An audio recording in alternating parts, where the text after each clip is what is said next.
sommes invités par le Seigneur éternel. Fais-moi connaître tes voies. Enseigne-moi tes sentiers. Conduis-moi dans ta vérité et instruis-moi. Car tu es le Dieu de mon salut, je m'attends à toi chaque jour.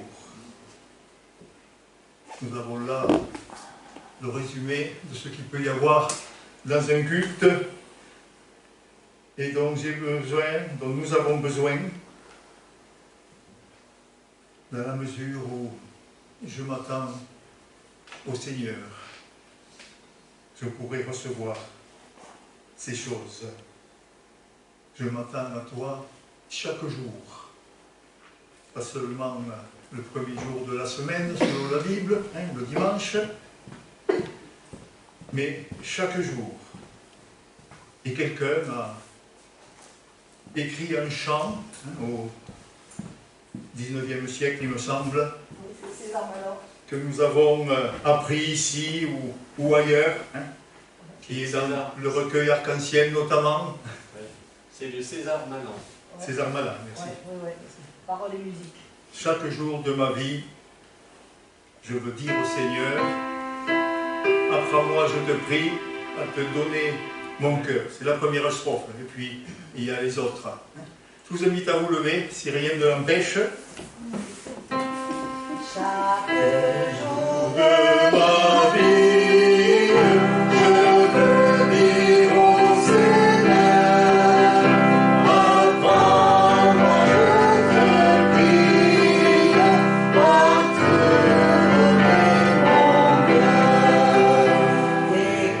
que Le jour commence, je veux dire au Seigneur, tiens-moi dans ta présence, mon Dieu, mon Rédempteur. Pendant la journée, je veux dire au Seigneur, toi qui me l'as donné, sois-en le bienfaiteur. Quand vient la nuit sombre, je veux dire au Seigneur, tu me vois sous son ombre, garde-moi ta faveur. Et je vous propose que nous lisions ensemble la 5e, qui est comme le résumé de ce que nous venons de dire au Seigneur. Oui, toujours sur la terre, je veux dire au Seigneur, qu'en toi, mon Dieu, mon Père, je trouve mon bonheur. Amen. Ce chant, en chaque strophe, est une prière. Je veux dire au Seigneur, apprends-moi, je te prie, à te donner mon cœur. Vous pouvez reprendre place, oui, au début de la journée. Tiens-moi dans ta présence. Sois le bienfaiteur de ce jour. Et s'il y a un problème, une épreuve, garde-moi ta faveur. Et qu'en toi, quoi que ce soit qu'il y ait dans cette journée qui commence, eh bien, qu'en toi, Éternel, je trouve mon bonheur. Voilà, nous avons déjà prié avec chacune de ces strophes. Mais nous pouvons le faire aussi avec nos propres mots. Et je vous invite à quelques instants de recueillement. Nous pourrons dire notre propre attente au Seigneur. Bonjour et bienvenue à chacune et chacun dans la maison du Seigneur, où il nous met à cœur de venir pour le rencontrer et pour qu'il me rencontre, qu'il nous rencontre.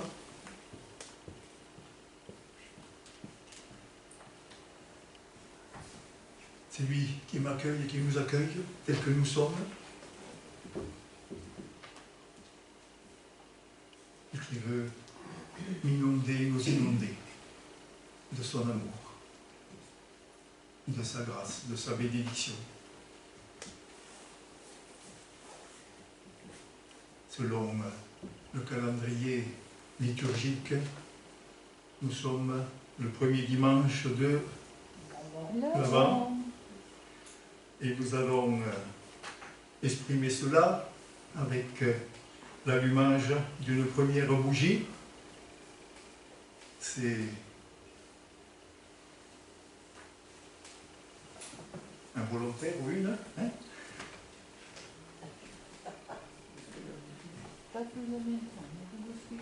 Et nous chanterons des paroles qui ne seront pas affichées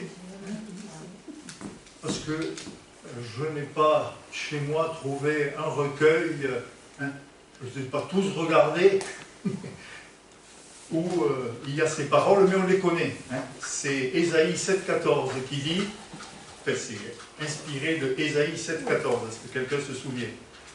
Je pourrais peut-être fermer la porte, le courant d'air, je passe, vient d'ouvrir.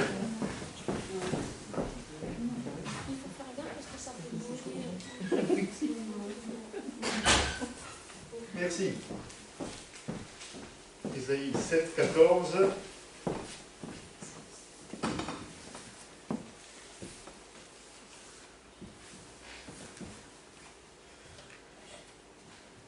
La Vierge sera enceinte, elle mettra au monde un fils et l'appellera Emmanuel. Merci, Emmanuel. Qui signifie c'est encore mieux. Hein? Alors, vous avez certainement déjà chanté Emmanuel, Emmanuel. Il s'appelle Emmanuel. Dieu se révèle parmi nous. Il s'appelle Emmanuel. Voilà, c'est tout simple. Je ne vais pas afficher, mais je pense qu'on n'aura pas de mal à s'en rappeler. Je ne connais pas. Vous ne connaissez pas? Non, non, non, mais... Ah bon? Excusez, alors. Il y a longtemps que je l'ai chanté. Emmanuel, Emmanuel, il s'appelle.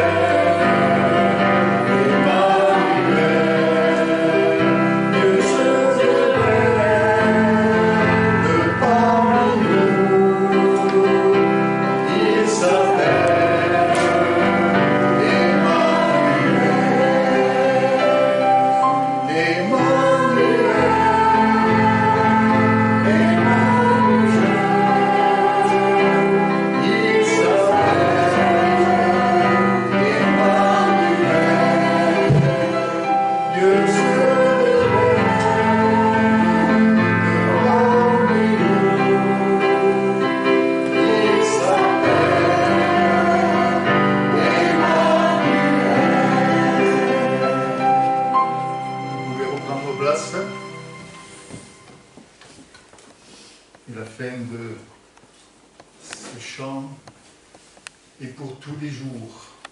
Dieu se révèle d'une manière ou d'une autre parmi nous. Il s'appelle Emmanuel. Et combien j'ai besoin, combien nous avons besoin, n'est-ce pas, qu'il se révèle ce matin, hein, comme dimanche dernier, comme dimanche prochain, ou un autre jour, hein, évidemment.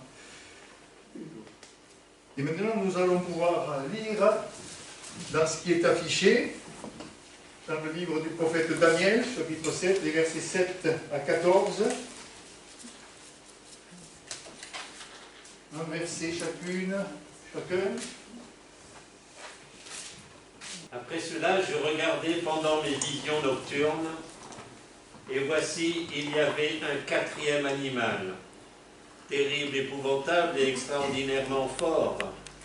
Il avait de grandes dents de fer, il mangeait, brisait et il foulait aux pieds ce qui restait. Il était différent de tous les animaux précédents et il avait 10 cornes. Je considérais les cornes, et voici une autre petite corne sortie du milieu d'elle. Et 3 des premières cornes furent arrachées devant cette corne. Et voici, elle avait des yeux comme des yeux d'homme, et une bouche qui parlait avec arrogance. Je regardais pendant que l'on plaçait des trônes. Et l'ancien des jours s'assit. Son vêtement était blanc comme la neige, et le cheveu de sa tête était comme de la laine pure. Son trône était comme des flammes de feu, et les roues comme un feu ardent. Un fleuve de feu coulait et sortait de lui. 1000 milliers le servaient, et 10 000 millions se tenaient en sa présence. Les juges s'assirent et les livres furent ouverts. Je regarde toujours parce que la petite corne fait beaucoup de bruit en disant des paroles. Le petit mieux, merci. Les autres animaux furent dépouillés de leur puissance, mais une prolongation de vie leur fut accordée pour un certain temps. Je continue à regarder ce qui m'apparaît pendant la nuit. Un être semblable à un homme arrive avec les nuages du ciel. Il avance vers le vieillard et il conduit devant lui. On lui donna la domination, la gloire et le règne, et tous les peuples, les nations et les hommes de toutes langues le servirent. Sa domination est une domination éternelle qui ne passera point, et son règne ne sera jamais détruit. Merci beaucoup. Nous sommes avec Daniel et cette vision, la fin, avec le dernier animal, la dernière bête projetée dans un avenir qui nous rejoint aujourd'hui. Si on essaie d'étudier, de s'intéresser déjà à ce qu'on appelle la géopolitique, eh bien, ça commence à prendre forme, ce qui concerne ce quatrième animal, cette quatrième bête. Mais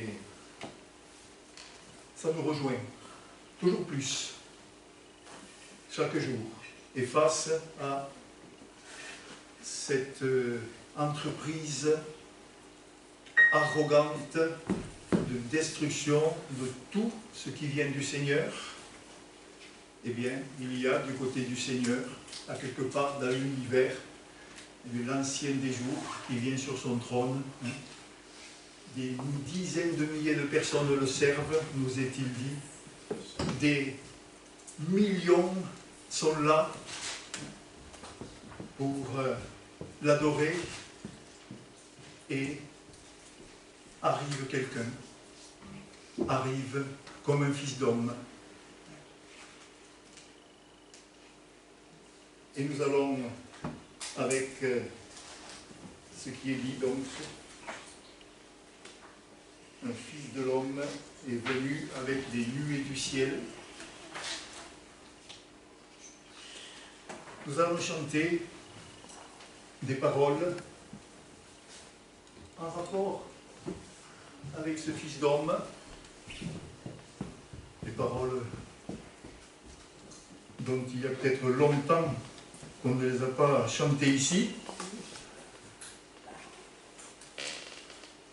et qui nous parlent de ce fils d'homme qui s'avance, non seulement à quelque part dans l'univers, mais qui s'avance vers chacun de nous, aujourd'hui, comme hier et demain. Ils sont des milliers dans le flot qui passe, ce que la vie a trompé et meurtri, mais sur leur route s'avance Jésus-Christ. Nous allons chanter, il y a 4 strophes. Après la première strophe, eh bien, il y aura une occasion de partage. Je vous invite à vous lever. Peut-être que vous n'avez jamais chanté ces paroles, vous ne connaissez pas la mélodie, mais ça ne fait rien. On y arrivera, et si lors d'un culte on apprend quelque chose, ce n'est pas exactement comme la fois précédente. Si je sors en ayant appris quelque chose, alors je suis content, n'est-ce pas? Ils sont des milliers.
place.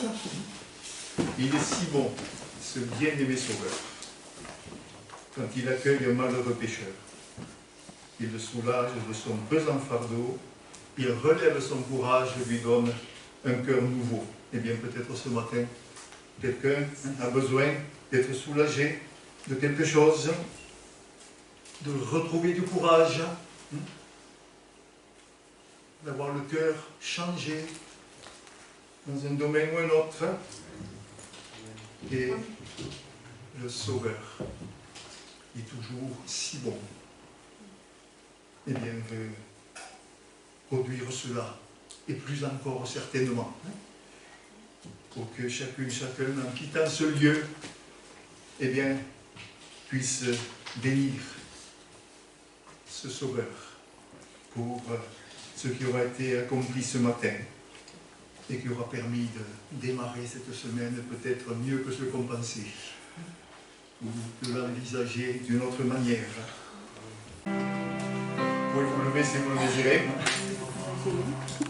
Pour parler Jésus, la misère humaine, et le bonheur suffisant nous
journalière de secours divers.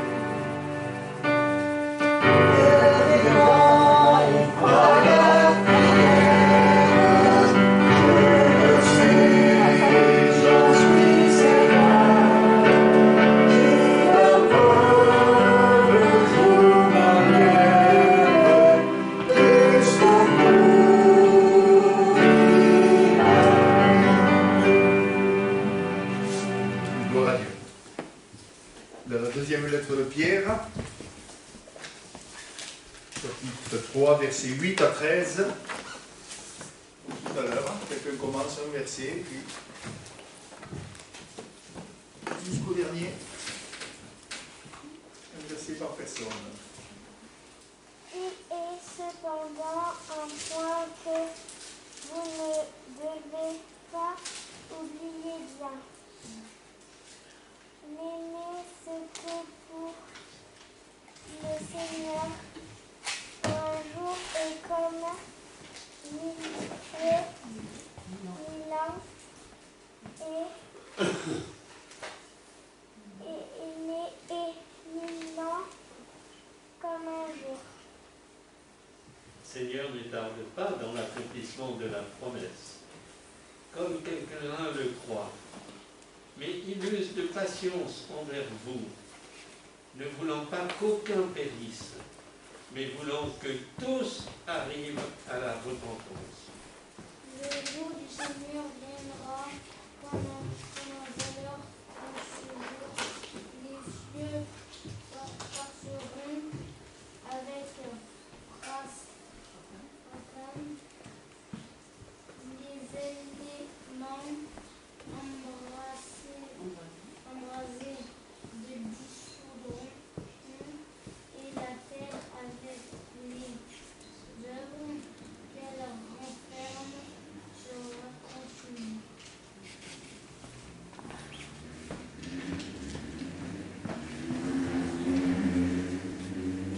Puisque tout cela est en voie de dissolution, combien votre conduite et votre piété doivent être saintes. Il vous faut attendre et hâter l'avènement du jour de Dieu où les cieux enflammés se dissoudront et les éléments embrasés se fondront. Mais nous attendons, selon sa promesse, de nouveaux cieux et une nouvelle terre où la justice habitera.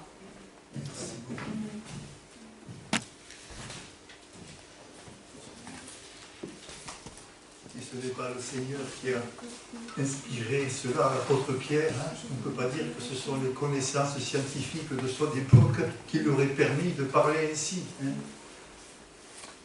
Et c'est d'autant plus pertinent pour toutes les personnes qui peuvent lire cela.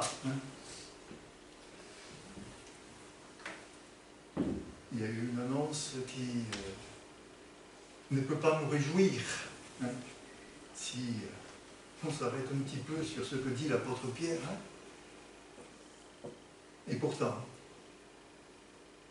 c'est pour que cela soit, si possible, empêché, que l'apôtre Pierre parle ainsi, puisqu'il dit avant, alors que beaucoup, à ce moment-là déjà, voulaient que Jésus revienne le plus tôt possible, et il n'avait pas tort. L'apôtre Pierre dit, c'est parce que notre Seigneur veut que tout le monde soit sauvé, qu'il patiente ainsi. Mais la parole du Seigneur ne laisse rien à l'ombre. Et ce qui est souhaité, eh bien, c'est à l'humain de tout faire pour que, avec le Seigneur, bien sûr, ça se produise. Mais si l'humain veut autre chose, eh bien, il ne faut pas laisser dans l'ombre l'autre chose qui peut se produire. Voilà, ce n'est pas une annonce qui est fréquente, ce que dit l'apôtre Pierre là. Et pourtant, il est bon d'en avoir connaissance. Et comme il le met en évidence, si les choses peuvent se terminer ainsi, à combien plus forte raison ma conduite, notre conduite, doit-elle être ce que le Seigneur désire, jour après jour, instant après instant, pour lui plaire en toutes choses.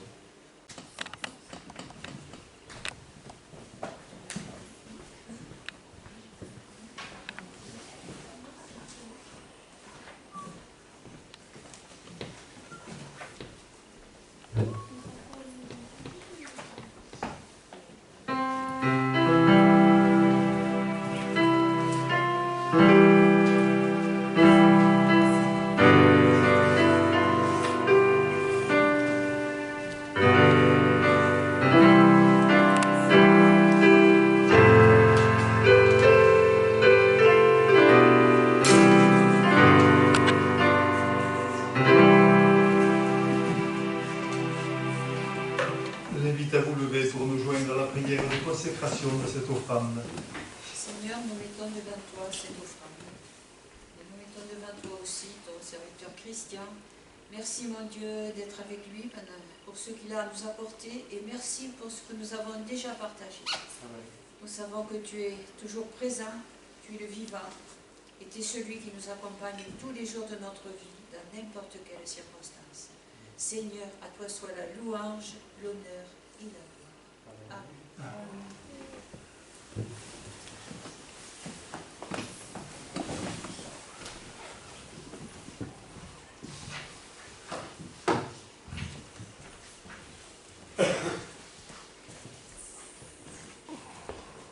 Je vous invite à vous lever pour chanter juste une strophe et le refrain.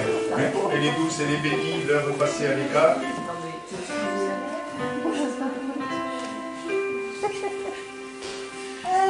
Les douces et les bénis, l'heure passée à l'écart, loin des vains bruits de la vie, à chercher une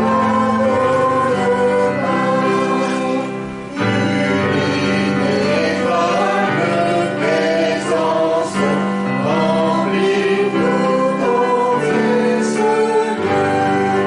On a le fait silence, adore le Fils de Dieu. Permets-nous comme à Marie, à tes pieds de m'écouter. Tes paroles sont la vie, la grâce et la vérité. Dis-le-moi que je le prie. Dis-le-moi.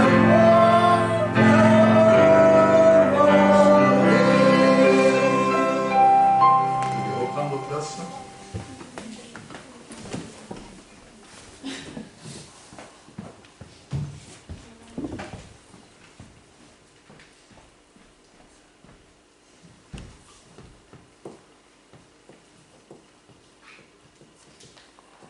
Un des textes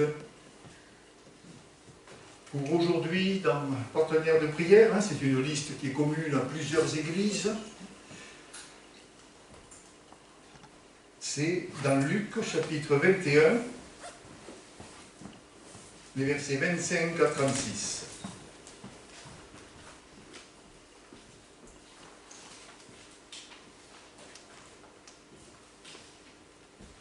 C'est ce que on appelle le discours eschatologique de Jésus sur les fins dernières de l'humanité. Alors le mieux ce serait de lire tout à partir du verset 5, mais on n'en a pas le temps. Mais je me contenterai donc de la portion qui est indiquée dans Partenaire de prière. Il y aura, dit Jésus, des signes dans le soleil, dans la lune et dans les étoiles. Et sur la terre, les nations seront dans l'angoisse, épouvantées par le bruit de la mer et des vagues. Des hommes rendront l'âme de terreur dans l'attente de ce qui surviendra sur la terre, car les puissances célestes seront ébranlées. Alors on verra le Fils de l'homme venir sur une nuée, avec beaucoup de puissance et de gloire. Quand ces événements commenceront à se produire, redressez-vous et relevez la tête, parce que votre délivrance est proche. Puis il leur dit une parabole. Regardez le figuier et tous les autres arbres. Dès qu'ils bourgeonnent, vous savez de vous-même que déjà l'été est proche. De même, quand vous verrez ces choses arriver, sachez que le royaume de Dieu est proche. Je vous le dis en vérité, cette génération ne passera pas avant que tout cela n'arrive. Le ciel et la terre disparaîtront, mais mes paroles ne disparaîtront pas. Faites bien attention à vous-même, de peur que votre cœur ne devienne insensible au milieu des excès du manger et du boire et des soucis de la vie, et que ce jour ne fonde sur vous à l'improviste. En effet, il s'abattra comme un piège sur tous les habitants de la terre. Restez donc en éveil, priez en tout temps, afin d'avoir la force d'échapper à tous ces événements à venir et de vous présenter debout devant le Fils de l'homme. Et avant de nous arrêter un petit peu sur ce que Jésus annonce, invoquons-le. Père Céleste, merci de ce que tu veux informer tous les humains à travers ta parole de ce que leur adhésion à toi ou leur refus de toi peut produire. Et tu veux éclairer ta parole, Seigneur, par ton esprit, pour quiconque est à son contact, que ce soit nous ici, d'autres ailleurs, afin qu'elle soit vivante, Seigneur, et efficace pour produire ce que tu désires dans le cœur, dans la vie, pour attirer à toi, pour te faire rencontrer, te faire aimer, te faire suivre, te faire servir. Applique, Seigneur, ta parole à chacune et chacun de nous, non seulement maintenant, mais chaque fois que nous l'ouvrons, afin qu'elle soit véritablement cette parole de vie, au nom de Jésus, et par la puissance de ton Saint-Esprit. Amen.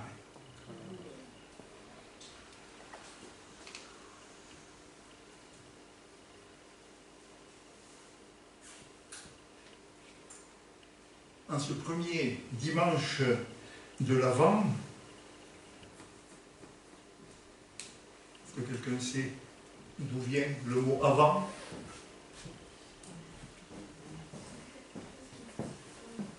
Avant, A-V-E-N-T, mais ça vient du latin « adventus », qui signifie « venu », la venue de quelqu'un. Eh bien, il se trouve que le texte que nous venons d'entendre, c'est l'évangile du jour, dans cette liste,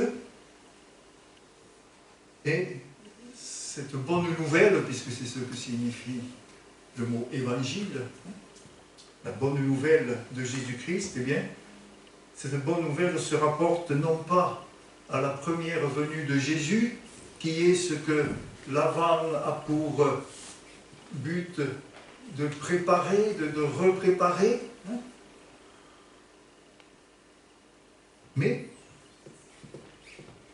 ce texte se rapporte à la deuxième venue de Jésus. Est-ce qu'il y a eu une erreur dans le choix des textes ? On pourrait se le demander, puisqu'on est le premier dimanche de l'Avent, mais la Bible, particulièrement l'Ancien Testament, ne manque pas de textes qui annoncent la venue du Messie. Et donc l'Avent doit prioritairement utiliser ces textes pour nous amener à cette première venue de Jésus.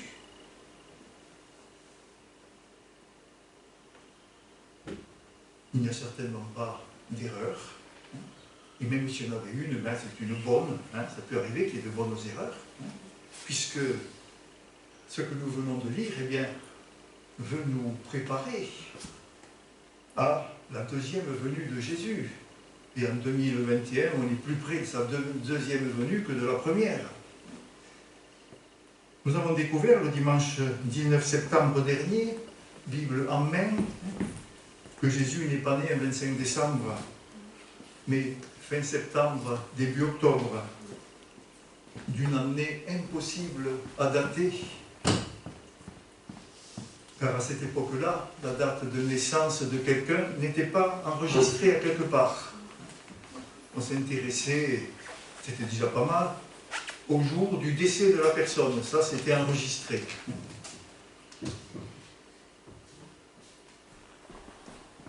Et de même que le mot avant, AVENT, n'est pas dans la Bible, hein, c'est l'Église qui a mis cela en route. Hein. Plus tard, c'est cependant une très bonne chose que nous soyons projetés avec ce texte que nous venons d'entendre dans la deuxième venue de Jésus, dont nous savons peut-être peu de choses, dont nous en savons peut-être pas mal, hein, parce que nous avons lu la Bible suffisamment à ce sujet. Et pour y aller, il faudrait cheminer avec tout ce chapitre 21 et puis les deux textes parallèles hein, qu'il y a dans Matthieu 24 et puis Marc 13, hein, où Jésus fait part à ses disciples qu'il interroge alors qu'ils sont sur le mont des Oliviers au sujet du temple qu'ils voient hein, depuis le mont des Oliviers, ce temple, le deuxième, hein, parce que le premier il a été construit du temps du roi Salomon, et puis il a été détruit à la fin du VIe siècle, et reconstruit ensuite du temps des Romains, avant la venue de Jésus, et ils voient ce magnifique édifice, et Jésus leur dit, c'est le début de ce chapitre 21, sachez que de ce que vous voyez maintenant, eh bien, dans quelque temps, il ne restera pas une pierre sur une autre. Et il enchaîne avec tout ce que cet événement eh bien, va entraîner jusqu'à nous aujourd'hui et jusqu'à plus tard. Un avenir qui s'approche de plus en plus. Et ainsi, avec tout ce que Jésus indique concernant les fins dernières de l'humanité, dans ce chapitre 21, nous allons nous contenter de survoler, parce qu'on ne peut pas faire autrement. Hein. Et pour cela, nous allons relever dans Luc 21 ce qui se rapporte au dernier temps, puis au dernier jour, et surtout, parce que c'est cela qui est important pour moi, pour nous aujourd'hui, hein, comment nous positionner face à ce que Jésus annonce, ce qui se produit, non pas parce que le Seigneur l'aurait décidé, mais simplement parce que les humains ne voulant pas du Seigneur amènent les choses à se produire comme elles se sont produites déjà et elles vont se produire. Les derniers temps, l'apôtre Pierre en parle dans sa première lettre au chapitre 1, verset 20, eh bien, il dit que Jésus est révélé dans les derniers temps. Donc l'apôtre Pierre, il fait partir les derniers temps avec l'arrivée de Jésus, la première venue de Jésus. Et ainsi, ils ont commencé à ce moment-là, et particulièrement avec la mort et la résurrection de Jésus. Si Jésus n'avait été que quelqu'un qui serait passé, puis c'est tout, sans qu'il y ait eu ce qui ne s'est jamais produit pour aucun être humain avant lui et aucun jusqu'à aujourd'hui, c'est-à-dire une mort suivie d'une résurrection, alors on ne serait pas dans les derniers temps. Mais voilà, ils ont commencé avec Jésus, et parce que Jésus est revenu à la vie physique et est vivant à jamais, alors nous sommes dans les derniers temps.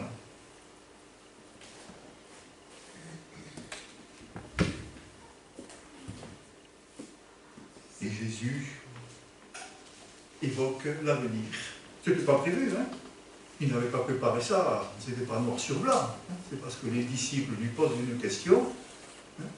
Enfin, disons, lui exprime une appréciation, hein, sur la beauté du temple, qu'il dit, ben voyez, il n'y en a plus pour longtemps, avant qu'il n'en reste rien de ce temple. Et il enchaîne tout ce qui va se produire dans l'humanité jusqu'à aujourd'hui et encore un peu plus loin qu'aujourd'hui. Un avenir avec des événements ordinaires qui vont se succéder pendant presque 2 millénaires. Et là, je ne fais que citer rapidement, ainsi au verset 6, eh bien, il parle de la destruction du temple en l'an 70 de notre ère. Puis il revient sur cette destruction du verset 20 au verset 24 avec des détails. Au verset 8, il parle de l'apparition de faux Christ avec des fausses dates de son retour, bien sûr. Au verset 9, il y aura des guerres, des soulèvements. Au verset 10, une nation contre une nation, un royaume contre un royaume.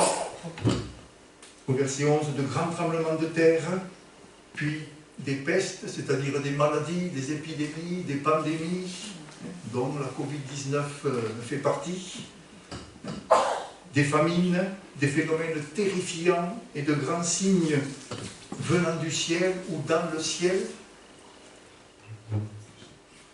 probablement à la fois des phénomènes naturels,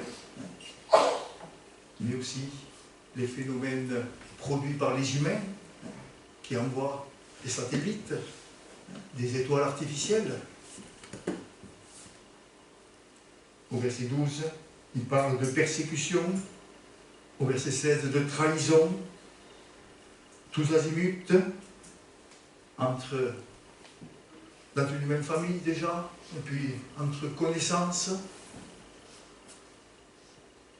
Il continue avec le meurtre des chrétiens à cause du fait qu'ils sont chrétiens. Et au verset 17, il dit aux disciples à venir, mais déjà ceux qui sont là autour de lui, vous serez détestés de tous à cause de mon nom. Au verset 24, il parle de massacre, de déportation des Juifs. C'est lors justement de la destruction du deuxième temple, lorsqu'il y a eu à partir de l'an 66 jusqu'à l'an 70 de notre ère ce qu'on appelle les guerres juives. Et au verset 24, eh bien, il annonce que avec cette destruction du deuxième temple, destruction de Jérusalem, eh bien, il va y avoir la dispersion des Juifs sur toute la surface de la terre. Jérusalem sera piétinée par les nations. Et on est encore dans ce temps où Jérusalem est piétinée par les nations. Et avec tout ce que Jésus évoque plusieurs fois, les disciples ont besoin de savoir, eh bien, quand telle ou telle chose va se produire. Ainsi, au verset 7, il demande à Jésus quand est-ce que cela va arriver. Là, il s'agit de la destruction du temple. Et ça ne va pas traîner. Hein. Là, on est peut-être à l'an 33 de notre ère, hein, l'an où Jésus a été mis à mort, et le temple a été détruit en l'an 70.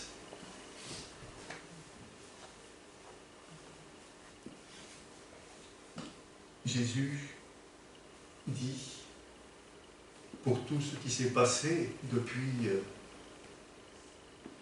son ascension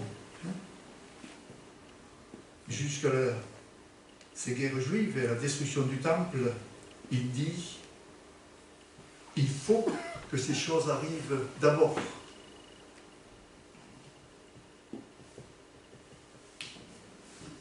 Et voici quelques signes pour vous guider. Et au verset 8 et 9, il dit, mais ce ne sera pas encore la fin.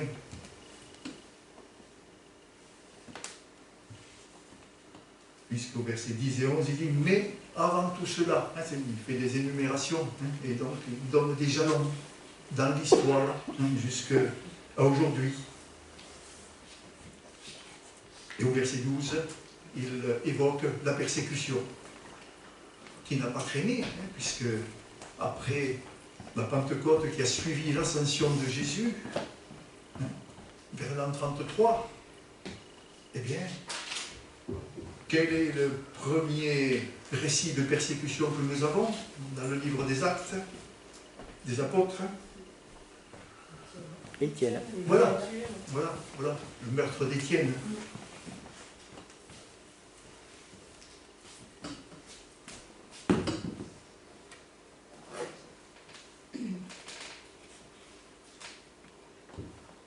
Et ainsi, avec la dispersion des Juifs qui est annoncée, et Jérusalem piétinée par les nations, eh bien nous arrivons à ce qui précise encore plus ces fins dernières de l'humanité, hein, ce qui est à plusieurs fois appelé dans le Nouveau Testament les derniers jours, comme dans la deuxième lettre de Paul à Timothée, chapitre 3, verset 1. Dans les derniers jours, il y aura des temps difficiles. Et je crois que nous y sommes dans ces derniers jours. Dont l'apôtre Pierre, dans sa deuxième lettre, nous avons lu quelques versets tout à l'heure, le chapitre 3, le verset 8, il déclare, en se basant sur ce qui est dit au psaume 90, verset 4, « Aux yeux du Seigneur, un jour est comme 1000 ans, et 1000 ans sont comme un jour. » Cela entraîne une impossibilité apparente, hein, de savoir quelle peut être la durée des derniers jours. Hein, si un jour est comme 1000 ans, et si 1000 ans sont comme un jour, hein, ça fait beaucoup de marge pour les derniers jours. Si un jour est comme 1000 ans, eh bien, ça fait déjà des milliers d'années, les derniers jours. Hein. On ne sait pas combien de milliers d'années, mais ça fait déjà des milliers d'années.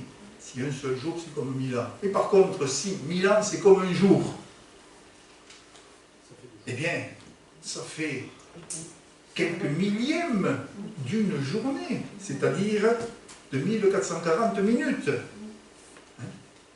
Et un millième de 1440 minutes, ça fait, si je ne fais pas erreur, 1 minute 44. Donc, voyez, tout cela, le Seigneur, eh bien, l'a voulu ainsi pour que on soit dans l'incapacité de fixer une date. Or, il y en a beaucoup qui ont fixé une date depuis que Jésus est retourné auprès du Père. Hein? Beaucoup. Mais ça n'empêche que le Seigneur Jésus donne, dans ce que nous avons lu, des indices pour savoir à peu près et pour qu'on puisse se préparer, ne pas être pris au dépourvu. Le Seigneur Jésus, il ne parle que de jours dans ce chapitre 21 chez Luc. 2 fois, il parle de jours au pluriel, au verset 6, puis au verset 22-23, et une fois, un jour au singulier, au verset 34. Parce que tout cela, eh bien, va se terminer par le jour de l'Éternel, le jour du Seigneur, qui est annoncé dans toute la Bible. Le salut final.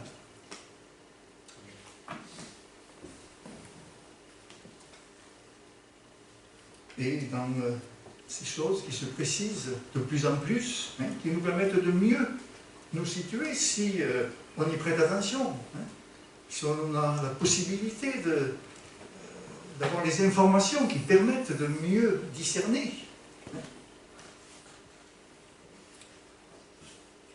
Ainsi, au verset 11 et au verset 26, Jésus évoque des phénomènes terrifiants et de grands signes dans le ciel. Ça, c'est au verset 11.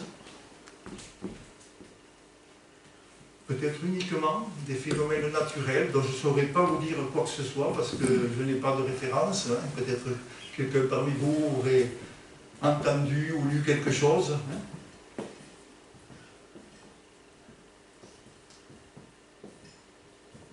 Et puis, au verset 26, Jésus évoque les puissances célestes, littéralement les puissances des cieux seront ébranlées, c'est ce que nous avons lu, littéralement elles seront secouées, et un juif qui a traduit toute la Bible, M.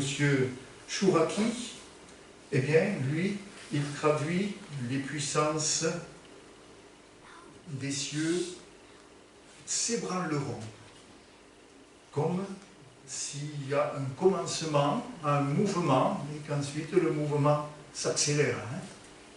Vous avez pris le train certainement comme moi, et un train il ne démarre pas comme une Ferrari, hein. Hein, tout doucement là, on n'entend rien, et puis petit à petit il prend de la vitesse, s'ébranleront. Hein. Mais c'est peut-être M. Chouraki qui a la meilleure traduction au sujet de ces puissances des cieux. Et comme certainement vous en avez envie de savoir comme moi, qu'est-ce que ça peut être ces puissances des cieux, eh bien je vais vous lire quelques généralités écrites par un physicien nucléaire allemand, M. Bernard Filbert, qui en 1961 donc, a écrit un livre qui a été traduit en français plus tard, hein, en 1980, qui s'appelle « Guerre atomique et prophétie biblique ».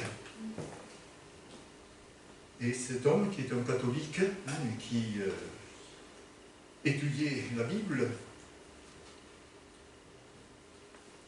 il dit, alors si un jour, enfin peut-être aujourd'hui déjà, si quelqu'un serait intéressé de lire ce livre, je pourrais vous le passer. Hein.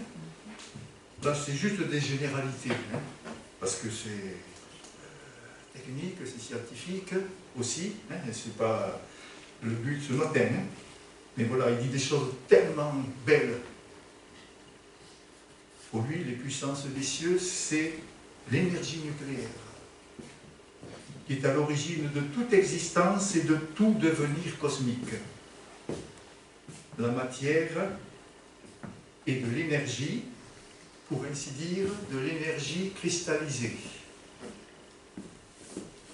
Les particules élémentaires se manifestent dans l'espace et dans le temps sous forme d'énergie matérialisée et exercent mutuellement des forces par le fait de leur juxtaposition et de leur succession. Ces forces rassemblent les particules élémentaires en divers noyaux atomiques lourds. On obtient ainsi les quelques 100 éléments qui sont à l'origine de tout ce qui existe dans le domaine matériel.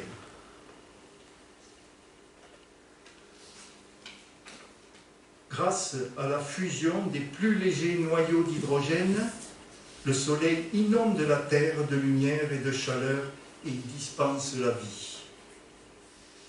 Dieu a suscité l'énergie nucléaire et, au cours de son œuvre créatrice, en dispose dans une harmonie et une majesté admirables. L'homme a reçu la mission et le pouvoir de dominer la terre et de mettre à profit toutes les puissances de l'univers. Selon ce qu'il y a au début de la Genèse, hein, assujettissez-vous la terre, vous soumettez-vous la terre. Hein. Même la faculté d'ébranler les forces qui assurent la stabilité du noyau atomique lui fut accordée. Et on en a eu des exemples hein, depuis 1945. La France s'est mise dans le coup avec tous les essais nucléaires. Qu'il utilise ces forces cosmiques de façon très modérée, ou qu'il en déchaîne toute la violence, il a l'entière liberté de décision. Mais en conséquence, son sort sera une existence paradisiaque ou une ruine atroce. Voilà. Comment on peut mieux saisir ce que sont ces puissances célestes dont parle Jésus, dont parle encore mieux l'apôtre Pierre dans ce que nous avons lu tout à l'heure. Hein. Et vu que ce que dit Pierre, eh bien, c'est tellement précis au sujet de ce que la science elle-même en dit, hein, eh bien, on ne peut que remercier le Seigneur pour la sûreté de sa parole.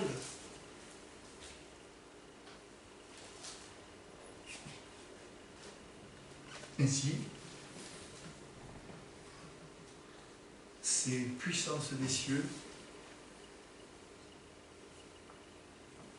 se sont exprimées la première fois, vous le savez peut-être, le 16 juillet 1945. C'est aux États-Unis qu'il y a eu la première explosion nucléaire, le 16 juillet 1945, à Los Alamos. C'était un essai qui, quelques jours plus tard, eh bien, a été concrétisé au Japon, dans 2 villes, avec ce qu'on sait comme conséquence.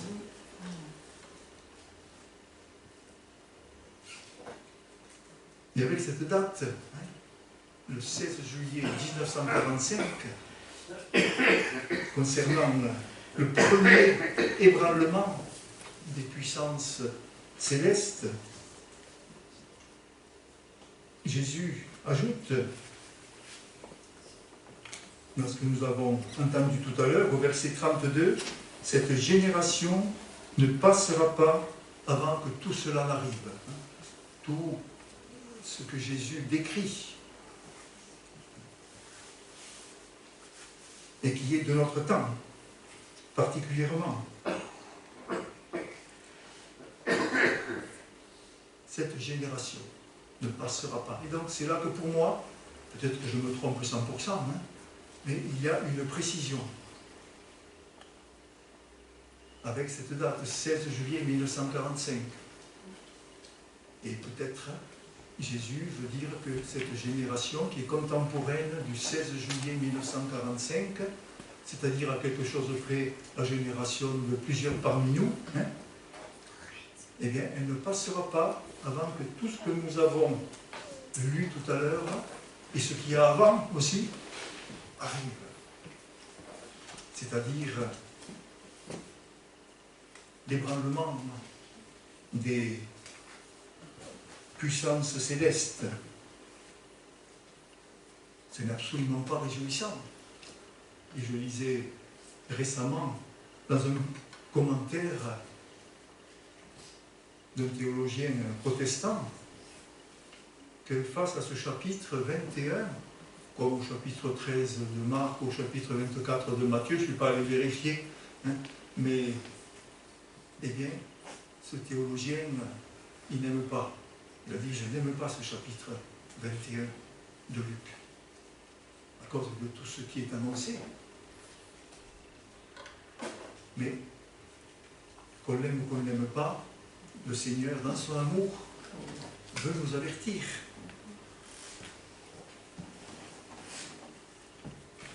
Et si on considère qu'une génération actuellement peut arriver jusqu'à 100 ans, eh bien on voit que quand Jésus dit « cette génération ne passera pas avant que tout cela arrive », eh bien ce n'est pas loin de nous.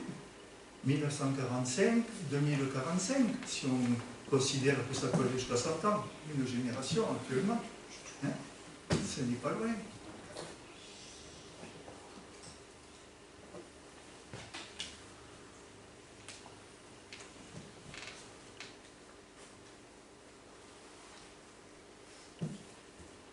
Et pendant ces derniers jours, dit Jésus,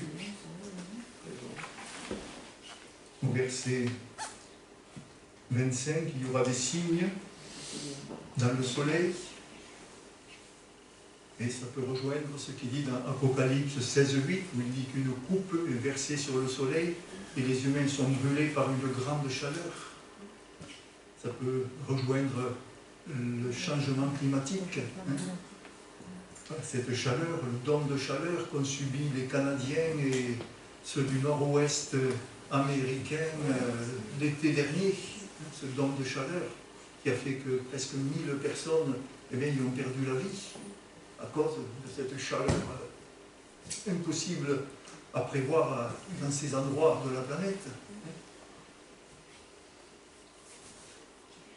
Des signes dans le soleil, la lune et les étoiles, alors des signes météorologiques, des signes climatiques, mais aussi probablement la conquête de l'espace, conquête de la lune, conquête de Mars, les étoiles artificielles, tous ces satellites qui se multiplient, et sur la terre, de l'angoisse, de l'épouvante, au bruit de la mer et des vagues.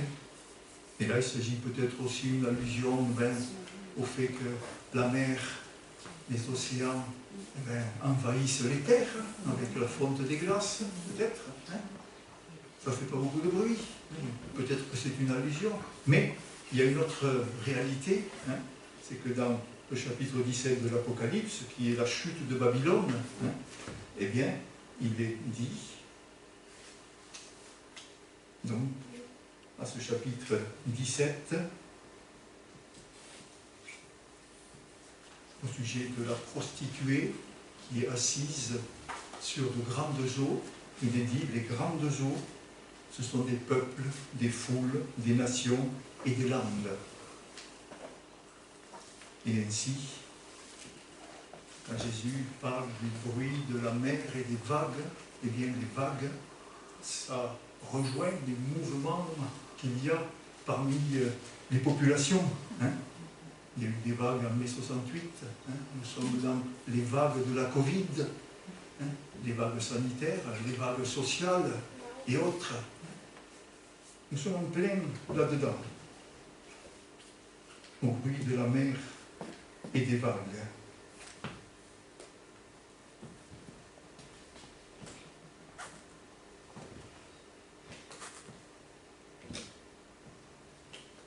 Jésus parle aussi de terreur, de personnes qui se suicident à cause de ce qui se passe ou qui se prépare. Et au verset 35, il parle de ce jour qui sera comme un filet sur la terre entière, un piège sur tous les terriens, un filet, un piège à éviter au maximum. Et pour cela, on a besoin de se positionner. Et Jésus, dans la vérité de tout ce qu'il annonce, pour que personne ne soit pris au dépourvu, eh bien, il donne du positif. Heureusement. Et au sujet de la persécution, il dit que quand il y aura la persécution, ce sera une occasion de témoignage, où on pourra témoigner de lui parce que le Saint-Esprit donnera au moment même. On n'aura pas besoin de préparer notre défense. Il dit aussi, ça c'est au verset 13, au verset 18, « Pas un seul cheveu de votre tête disparaîtra. » Le Seigneur aura le contrôle de toutes choses, des plus petites d'un cheveu jusqu'aux plus grandes. Verset 19, Jésus exhorte à la persévérance. Par la persévérance, eh bien, vous aurez le salut de votre vie. Verset 28, alors que ce qui peut s'abattre sur l'être humain, sur l'humanité, et dans quoi nous sommes, toujours plus, eh bien, redressez-vous. Redressez-vous. Ne soyez pas des vaincus, mais soyez des vainqueurs, parce que je suis là. Je suis là. Relevez la tête. Ne regardez pas à la terre et à tout ce qui est là et qui va arriver, mais regardez vers le ciel, relevez la tête, car votre libération approche. S'il y aura une libération, c'est que je suis, c'est que nous sommes prisonniers, et c'est vrai. Nous sommes prisonniers de beaucoup de choses dont nous n'avons pas cherché à être prisonniers, mais qui font que nous nous trouvons prisonniers. Il y a des tas de systèmes qui sont là, qui nous envahissent toujours plus. Si on ne les voit pas venir, si on ne sait pas comment écarter. Et c'est là que nous avons à résister au maximum. Je pourrais vous donner des exemples, et chacune certainement. On n'en a pas le temps. Mais Jésus veut que chacun de celles et ceux qui veulent le suivre soient debout dans ces situations. Et c'est ça qui est merveilleux dans ce qui nous est dit au sujet de ces fins dernières de l'humanité. Il donne une parabole, puisque Jésus parle peu avant d'être crucifié, quelques jours avant, c'est le printemps en Israël, il y a les bourgeons qui sont là, et il parle du figuier, et le figuier c'est un symbole d'Israël, et quelque chose qui doit aussi nous réjouir, c'est que le 14 mai 1948, Israël est redevenu une nation.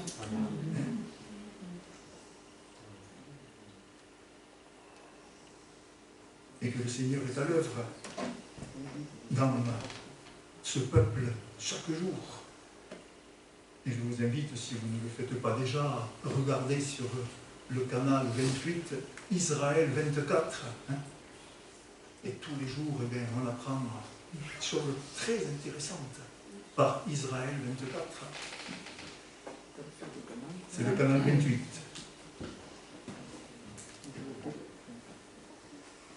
Et Jésus, en parlant du figuier, qui a des bourgeons, il dit, ça, c'est la preuve que le royaume est proche. Donc, cette renaissance d'Israël, et tout ce qu'on peut en entendre tous les jours.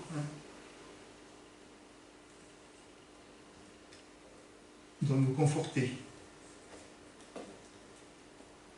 Et pour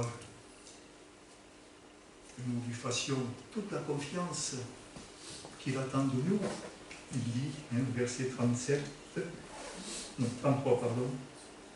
le ciel et la terre disparaîtront à cause des éléments embrasés,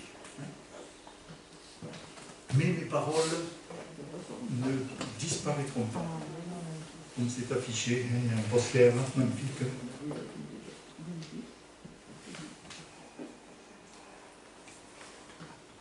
Mes paroles, dit Jésus, sont à toute épreuve. Et il termine au verset 36, soyons toujours plus en éveil. Prions en tout temps pour échapper à tout ce qui emprisonne. Et pour cela, échapper, il faut déjà discerner, il faut résister.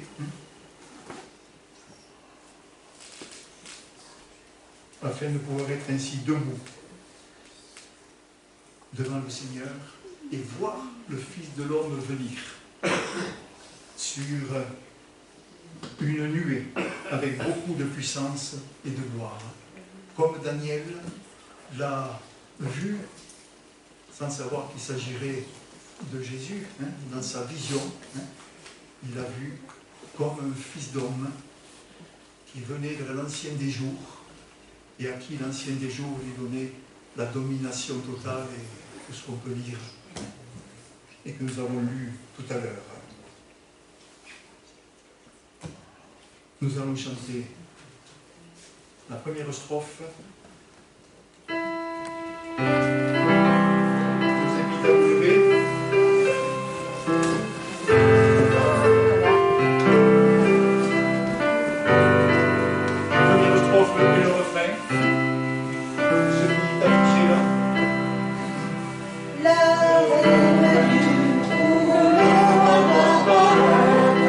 Son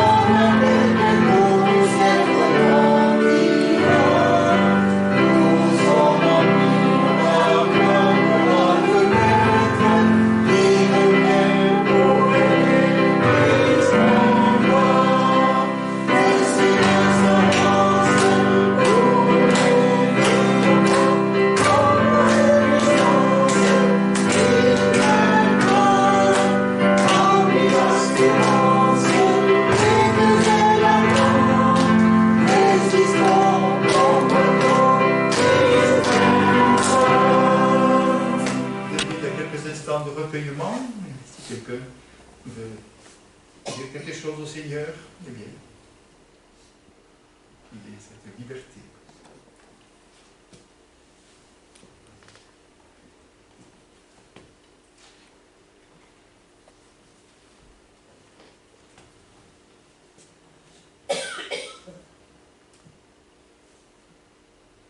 Merci Père Céleste de ce que tu es venu vers les humains que nous sommes. Il y a un peu plus de 2000 ans, tu t'es avancé vers l'humanité de ce temps-là pour lui manifester ton amour, pour lui proposer ta grâce, ton salut en Jésus. Et depuis, eh bien, en ton Fils et à travers toutes celles et ceux qui l'ont reçu comme Sauveur et Seigneur, et tu t'avances vers les humains qui ne te connaissent pas, qui te connaissent mal, ou qui te connaissent et ont besoin de toi, Seigneur, pour une réalité ou une autre à affronter. Tu es celui qui s'avance plein d'amour comme nous l'avons chanté. Merci de ce que ce matin tu t'es avancé vers nous, comme tu le fais chaque jour. Et tu veux que tout ce qui vient de toi, j'en fasse et nous en fassions toujours plus et mieux notre profit, Seigneur, pour ta gloire. Merci de ce que tu veux nous préparer toujours plus et mieux à ce que tu annonces, qui peut nous effrayer, mais au sujet de quoi, eh bien, tu invites à nous rapprocher toujours plus de toi et les uns des autres, afin d'être debout devant toi, jour après jour, et jusqu'à ce que tu arrives aux yeux de toute la planète pour le salut final de toutes celles et ceux qui t'auront aimé jusque-là. Merci. Est-ce que tu veux continuer à nous parler en ce jour et pendant les jours qui viennent, et nous donner, de témoigner, Seigneur, de ton salut, particulièrement en ce temps de l'Avent, ce temps de Noël, afin que nous ayons cette joie déjà de témoigner, comme tu l'as dit, en évoquant la persécution. Ce sera une occasion de témoignage. Merci pour l'utilité que tu veux que chacun de nous ait, quel que soit son âge, quelles que soient ses possibilités, en te mettant en premier dans son cœur, dans sa vie, jour après jour, pour ta gloire, pour l'avancement de ton règne, par la puissance de ton esprit. Amen. Je vous invite à rechercher la bénédiction du Seigneur avec ce qui nous est dit dans Romains, que le Dieu de l'espérance nous remplisse de toute joie et de toute paix dans la foi, pour que nous débordions d'espérance par la puissance du Saint-Esprit. Amen. Merci beaucoup pour votre présence, pour votre participation, pour votre